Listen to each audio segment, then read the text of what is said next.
옛날에 도로시라는 이름의 작은 소녀가 살았어요. 도로시는 이모 엠과 이모부 헨리의 시골 작은 집에서 살았죠. 도로시는 아끼던 개와 놀고 싶지 않았어요. 꼭 무슨 일이 생길 것처럼 기분이 안 좋았죠.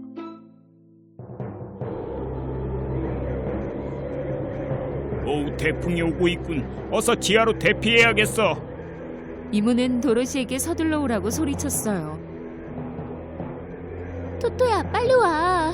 우린 지금 지하로 내려가야 돼. 도로시는 개를 찾으러 침대 밑으로 들어갔어요. 바로 그 순간 도로시의 집이 흔들리기 시작했어요. 그때 갑자기 허리케인이 집을 삼켰고 집은 그 자리에서 뱅글뱅글 돌았어요. 도로시는 개를 잡으려고 안간힘을 쓰면서 버티려고 애썼어요. 그러다 개가 문 밖으로 날아가려 하자 도로시는 개의 앞발을 잡았어요. 아무것도 보이지 않았어요. 그저 하늘과 구름뿐. 그 순간 도로시는 공중에 떠 있다는 것을 알게 되었죠. 집과 자신이 너무 빨리 돌고 있어 이 모든 것에 도로시는 무감각해져 서서히 졸리기 시작했고 이내 잠에 빠져들었어요. 도로시는 갑작스런 폭발 소리에 잠에서 깼어요. 침대가 높이 올라갔다가 떨어지는 바람에 도로시도 땅바닥으로 떨어졌어요. 집은 더 이상 돌고 있지 않았고 해가 쨍쨍 비치는 창밖을 보니 둥둥 떠있지도 않았죠. 도로시는 밖으로 뛰어나갔어요. 그녀는 눈앞에 펼쳐진 광경에 입이 떡 벌어졌어요. 온갖 꽃들이 들판에 가득했거든요. 그때 갑자기 난쟁이들이 도로시를 향해 뛰어왔어요. 그들이 쓴 원뿔 모자 끝에 달린 종에서 딸랑딸랑 소리가 났죠. 그 난쟁이들은 모두 파란색 옷을 입고 있고 긴 턱수염을 갖고 있었어요. 난쟁이들이 도로시 옆으로 오자 갑자기 하얀 드레스를 입은 작은 마녀가 나타났어요. 위대하신 마법사님, 어서 오세요. 저는 북쪽의 착한 마녀랍니다. 이쪽은 제 친구 난쟁이들이에요. 동쪽의 악한 마녀에게서 저희를 구해주셔서 무척 감사드립니다. 아, 감사해요. 그런데 저를 다른 사람이라고 착각하셨나 봐요. 북쪽의 착한 마녀는 도로시의 집 한쪽을 가리켰어요. 가리키는 곳에는 반짝이는 은색 구두를 신은 다리가 있지 뭐예요? 바로 악한 마녀가 도로시의 집에 깔리고 말았던 거죠. 일부러 그런 건 아닌데 어쨌든 제 잘못이에요. 이제 어쩌면 좋죠? 할 수 있는 건 단 한 가지. 바로 마녀의 은색 마법 구두를 선물로 받는 거예요. 도로시는 자신의 낡은 구두를 벗고 새 구두로 신었어요. 집에 다시 갈 수 있게 도와줄 수 있나요? 당신을 도와줄 사람은 단 한 명, 바로 오즈의 마법사예요. 노란 벽돌길을 따라가면 에메랄드 도시에 도착할 거예요. 그곳에 가면 오즈의 마법사가 있으니까 올라가서 허락을 받으면 될 거예요. 착한 마녀는 도로시에게 이렇게 말하고는 사라졌어요. 이내 마녀가 떠나자 난쟁이들도 떠났죠. 시간이 흐르고 도로시와 개가 휴식을 취하려고 옥수수밭에 잠시 멈췄어요. 들판 한가운데에는 허수아비가 서 있었어요. 도로시는 호기심이 생겨 허수아비 옆으로 갔죠. 안녕. 넌 누구니? 처음에 도로시는 깜짝 놀랐어요. 그리고는 일어난 모든 일을 설명했죠. 난 아무것도 모르겠어. 내 머리는 건초로 가득하거든. 나도 너처럼 에메랄드 도시에 가서 오즈의 마법사에게 부탁하면 나에게 뇌를 줄까? 도로시는 들판에서 허수아비를 뽑았어요. 그리고는 함께 노란 벽돌길을 걷기 시작했죠. 그렇게 숲과 나무들 사이를 지나며 몇 시간이 흐른 후 그들은 뭔가 반짝거리는 것을 발견했어요. 그쪽 가까이에 가보니 바로 깡통으로 만들어진 로봇이 있는 게 아니겠어요? 그 깡통 로봇은 그대로 멈춰 서 있었어요. 나 좀 도와줘. 나도 모르게 너무 오랜 시간 동안 이렇게 녹슬어 있었더니 도저히 여기서 한 발자국도 움직일 수가 없어. 어떻게 도우면 되니? 저쪽에 가면 내 판잣집이 있어. 거기 가서 오이를 좀 가져다가 관절에 문질러주면 고맙겠어. 도로시는 깡통 로봇이 시키는 대로 했어요. 오이를 가져다가 관절에 부었더니 로봇이 움직이기 시작했어요. 너무 고마워. 근데 여기서 뭐 하고 있던 거야? 도로시는 있었던 모든 일을 다시 설명해 주었어요. 그럼 그가 내게 심장도 줄 수 있을까? 깡통 로봇도 그들을 따라가기로 했어요. 숲은 점점 어두워졌고 갑자기 어디선가 무서운 소리가 들리더니 그들 앞에 사자가 나타났지 뭐예요? 하지만 토토가 짖기 시작하자 사자는 무서워 뒷걸음질 치더니 덜덜 떨기 시작했어요. 너처럼 큰 사자가 왜 이런 작은 개를 무서워하는 거니? 알아, 내가 겁쟁인 거. 아주 작은 소리에도 겁이 나. 잠깐만, 울지 마. 우린 오제 마법사를 찾고 있거든. 오제 마법사에게 우리는 다 소원 하나씩을 빌 건데 너도 용기를 좀 달라고 하면 어때? 사자는 눈물을 닦고 기뻐하며 그들과 함께 에메랄드 도시로 떠났어요. 그들은 계속해서 걸었어요. 허수아비는 초록색으로 빛나는 하늘을 보여주었어요. 에메랄드 도시는 얼마 남지 않았던 거지요.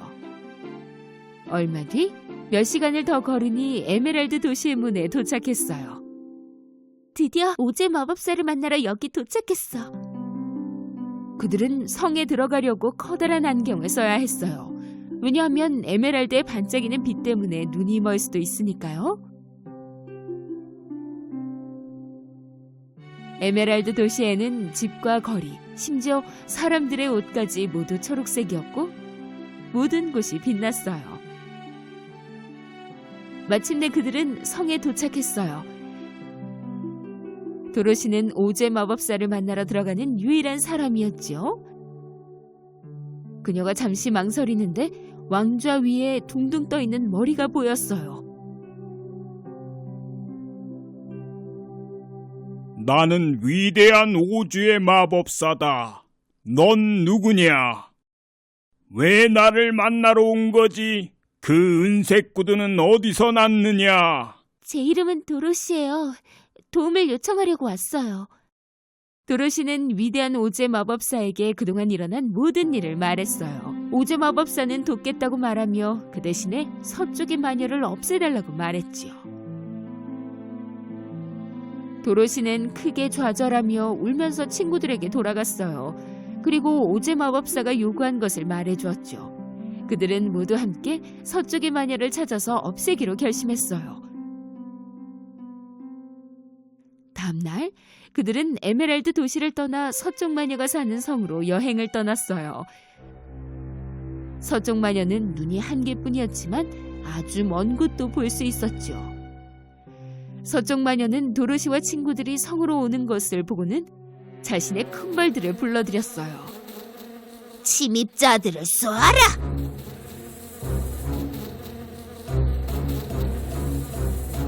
도로시와 친구들은 자신들을 향해 큰 벌들이 날아오는 것을 봤어요. 도망갈 새도 없었죠. 허수아비야, 건초로 도로시랑 토토랑 사자를 덮어서 벌들이 쏘지 못하게 해줘. 허수아비가 건초로 다른 사람들을 덮자 벌들은 깡통 로봇을 쏘려고 애썼어요.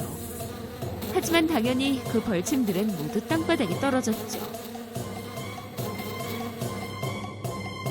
그래서 이번엔 또 마녀가 하늘을 나는 원숭이를 보내었고 그 원숭이들은 도로시와 친구들을 공격하기 시작했어요. 원숭이들 중 한 마리가 허수아비를 잡아서 나무 위로 던져버렸고 또 다른 원숭이도 깡통 로봇을 낭떠러지로 던져버렸어요. 그들은 마녀에게 데려가려고 사자를 묶었어요. 그 후 모든 원숭이들은 도로시를 향했죠. 하지만 그녀가 신은 은색 구두를 보는 순간 그들은 그녀를 다치게 할 수 없었어요. 그 원숭이들은 그녀를 성으로 데려갔죠. 도로시가 신은 은색 구두를 본 서쪽 마녀는 너무너무 무서웠어요. 하지만 그녀는 도로시가 그 구두의 힘을 아직 모르는 것 같았어요.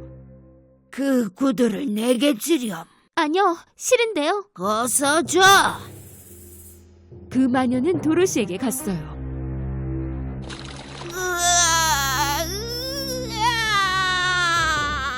그 물이 나를 없앨 수 있는 유일한 방법이라는 걸 어떻게 알았지? 미안해요.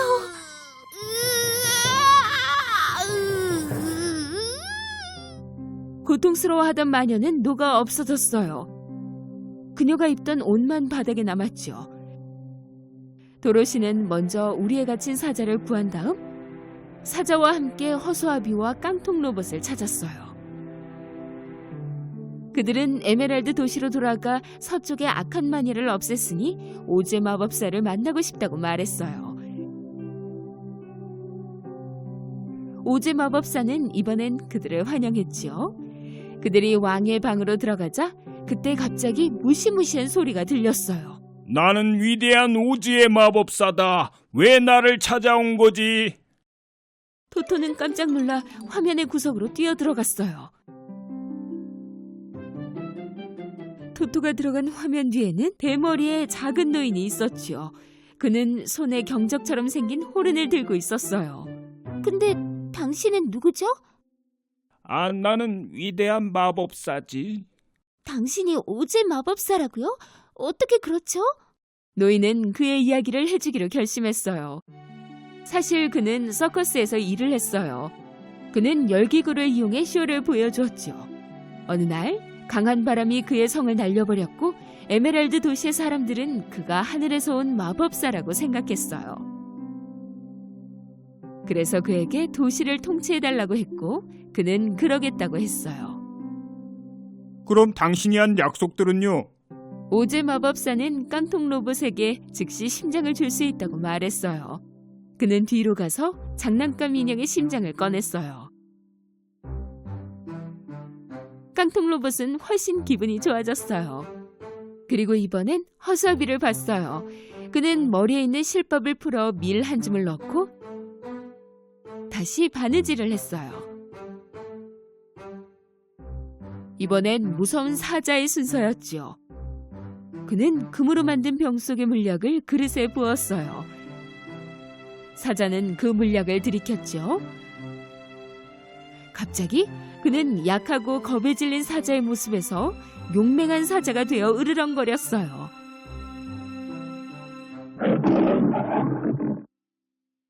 오제 마법사는 그들을 향해 미소 지었어요. 그는 사실 그들의 부탁을 들어준 것은 아니었죠. 그들은 이미 스스로 갖고 있었던 거예요. 하지만 그걸 어떻게 사용하는지 몰랐던 것뿐이죠. 이제 내 차례구나, 도로시. 사실 넌 항상 네가 원하던 모든 것을 이룰 수 있었단다, 도로시.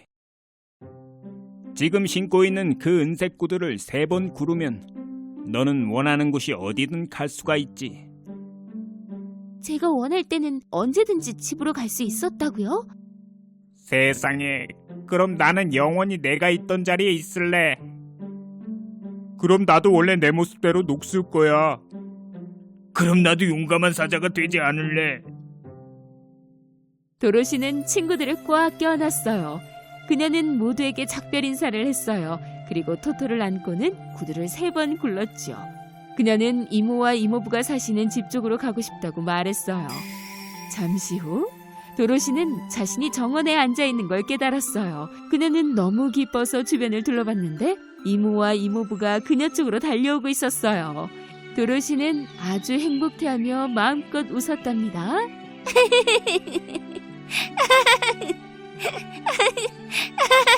토토야, 봐봐.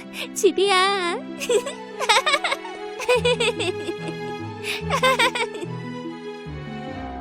눈이 오고 추운 어느 새해 첫날 밤이었어요. 모두들 따뜻한 코트와 장갑, 목도리를 하고서 어디론가 바쁘게 가고 있었어요. 어떤 사람들은 집으로 서둘러 가고 또 어떤 사람들은 새해를 축하하기 위해 가고 있었죠. 어린이들은 길에서 눈싸움을 하며 놀기도 했답니다. 물론 그들은 눈을 아주 좋아했어요. 그들은 미친 듯이 웃으며 장난쳤어요. 하지만 그 길에는 즐겁게 노는 그들과는 다른 어떤 소녀가 있었죠. 이 작은 소녀는 길 한가운데서 아이들이 뛰어노는 것을 구경하고 있었어요. 소녀에게는 다른 사람들처럼 추위를 막아줄 모자 하나가 없었어요. 게다가 옷은 얇아서 찢어져 있었지요. 슬리퍼는 너무 커서 발에 맞지 않았고 손에는 상자 하나를 들고 있었어요.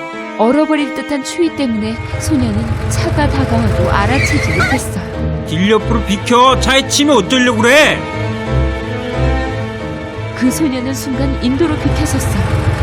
그런데 그때 그 큰 슬리퍼가 벗겨져 날아가 버리고 말았어요. 인도로 올라선 소녀가 뒤돌아보았더니 어떤 소년이 그 슬리퍼를 들고 달려가지 뭐예요? 내 슬리퍼! 따라가려고 했지만 그 소녀는 너무 빨랐어요. 얘야, 멈춰!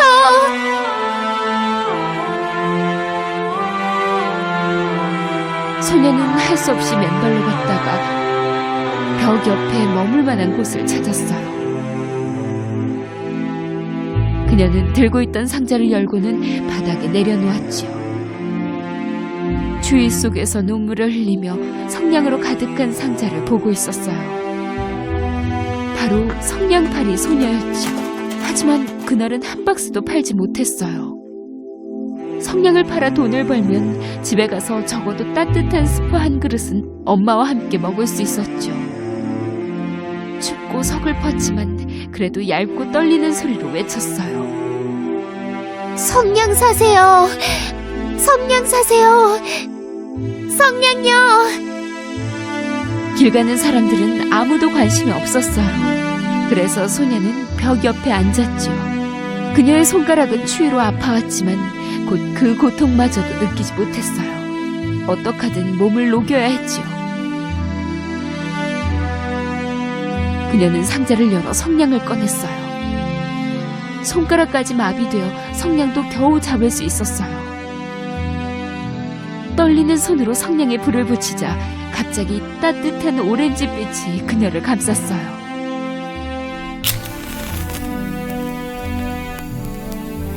불쌍한 소녀는 성냥을 이쪽 손에서 반대 손으로 옮겨가며 잡았지요. 그 소녀의 손은 더 이상 춥지 않았어요. 소녀는 불타는 스토브 앞에서 타오르는 불을 바라보는 꿈을 꾸기 시작했어요. 소녀는 아름다운 방에 있는 큰 스토브 앞에 앉아 있었지요. 그녀는 스웨터를 입고 털부츠를 신고 머리에는 모자도 쓰고 있었어요. 너무 뜨거워 땀이 날 정도였지요. 하지만 갑자기 성냥이 꺼져버렸어요. 성냥이 꺼지자 그 달콤했던 꿈도 사라졌어요. 그녀의 손가락은 다시 얼어 아파오기 시작했죠. 소녀는 다른 성냥을 피웠어요. 바로 그때 추운 바람이 불어왔어요. 소녀는 성냥이 꺼지지 않도록 벽을 향해 서 있었어요. 손으로 그 불을 감싸면서요. 그 성냥을 바라보니 벽은 사라지고 갑자기 문이 열렸어요. 안에는 큰 방이 있었고요. 하얀 천의 테이블 위에는 여러 종류의 음식이 깔려 있었어요. 그리고 은촛대는 대나처럼 불을 밝히고 있었지요. 그 소녀가 바라보던 테이블 한가운데는 크고 아름다운 구운 고기가 있었어요.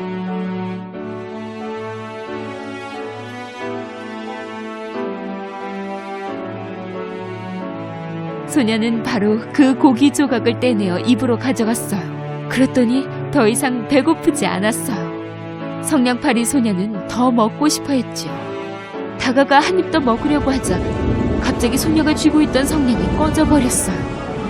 바로 그때 불쌍한 소녀의 손이 뜨거워 성냥을 던지고 말았어요.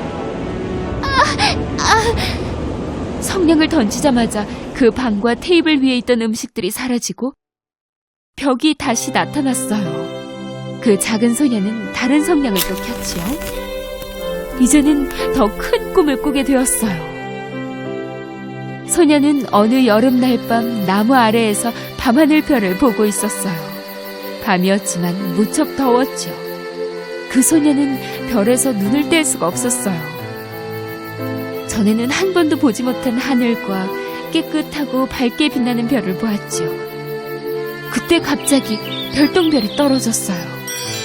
그녀는 속으로 생각했어요. 영혼 속으로 누군가가 떠나는구나. 사실 그 이야기는 할머니가 말씀해 주셨었죠. 바로 그때 할머니가 나타났어요.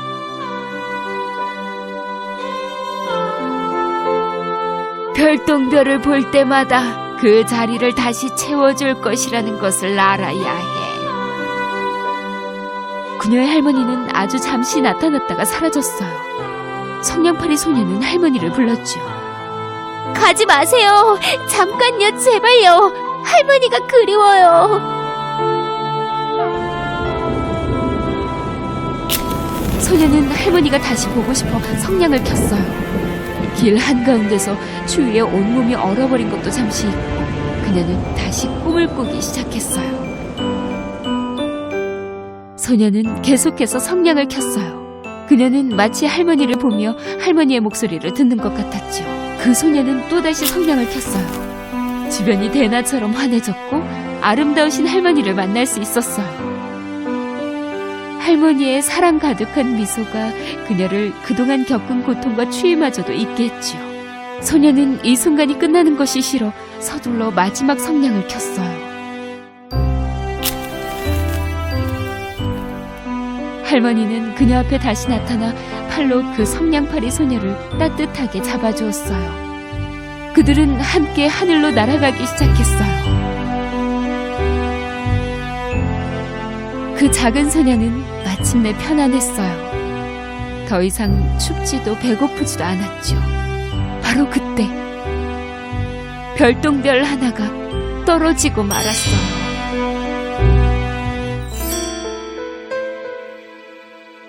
아침이 되자 길을 지나던 사람들은 벽에 기대 따뜻한 미소를 지으며 눈 감고 누워있는 성냥팔이 소녀를 보았어요. 그 주변엔 타버린 많은 성냥들이 있었어요. 그녀를 꿈속에서 살 수 있도록 했던 그 불꽃의 성냥이었죠. 누구도 꿀 수 없는 바로 그